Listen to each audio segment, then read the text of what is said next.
সকলেই আমার প্রীতি এবং শুভেচ্ছা নেবেন। আশা করি সকলেই ভালো আছেন। আপনাদের সাথে আরও একটি গুরুত্বপূর্ণ বিষয় নিয়ে আজ আলোচনা করতে এসেছি।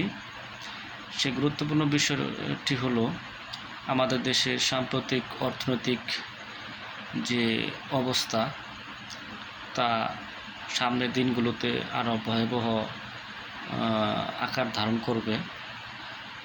তারই একটি অলরেডি নজিরা কিংবা খবর আমরা পেয়েছি।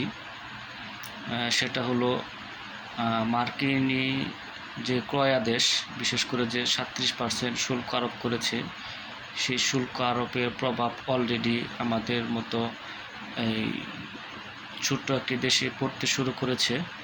তা আপনারা সকলেই অবগত আছেন এই বিষয় নিয়ে।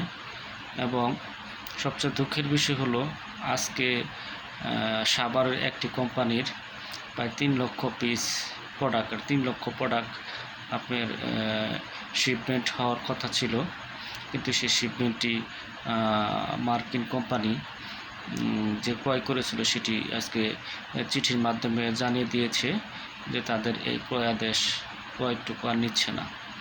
তাহলে আপনারা একটি বিষয় ভাবেন যে বাংলাদেশের এই অর্থনৈতিক অবস্থাটা কোথায় গিয়ে দাঁড়াবে।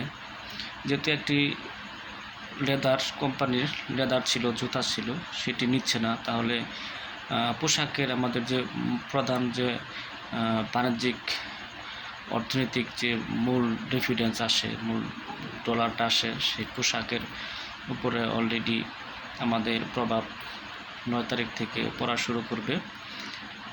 যার দরুন হিসাবে আজকে আমাদের সেই একটি শিপমেন্ট অলরেডি বাতিল হয়ে গিয়েছে। কোম্পানি সেটা নিচ্ছে না, অলরেডি জানিয়ে দিয়েছে।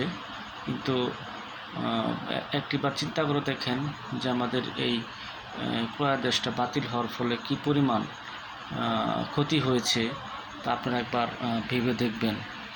পাশাপাশি আরেকটি কথা বলে রাখি, যদি গার্মেন্টস শিল্পে যদি আমাদের দর শুরু হয়ে যায়, তাহলে দেশের অর্থনৈতিক চালিকা শক্তি বলতে আর কিছু থাকবে না, সেটা ধ্বংস হয়ে যাবে। যা আমরা সাধারণ নাগরিকরা সেটা উপলব্ধি করতে পারবো এবং আমাদের জীবনমান নিম্নমুখী হয়ে যাবে। যে জীবনমানের অবস্থা বিগত 8 মাস আগেও এরকম ছিল না। আপনারা নিজেরাই অনেক কিছু অবগত আছেন, আমি আর এখানে কিছু বলতে চাই না, কারণ বললে আসলেই ভালো কিছু হবে না। আমি শুধু এটুকুই আপনাদেরকে বলতে চাই যে বর্তমান যে দেশের অর্থনৈতিক যে দুরবস্থা শুরু হচ্ছে, এর থেকে আমাদের উত্তরণের পথ কী সেটা আমাদের খুঁজতে হবে। পাশাপাশি আরেকটি কথা বলে রাখি আপনাদেরকে, এই দেশের যে মুদ্রা যে স্ফীতি থাকে, বৈদেশিক বিনিয়োগ যারা থাকে আর কি, সেই বৈদেশিক বিনিয়োগ কিন্তু আমাদের অলরেডি 71% কমে গিয়েছে।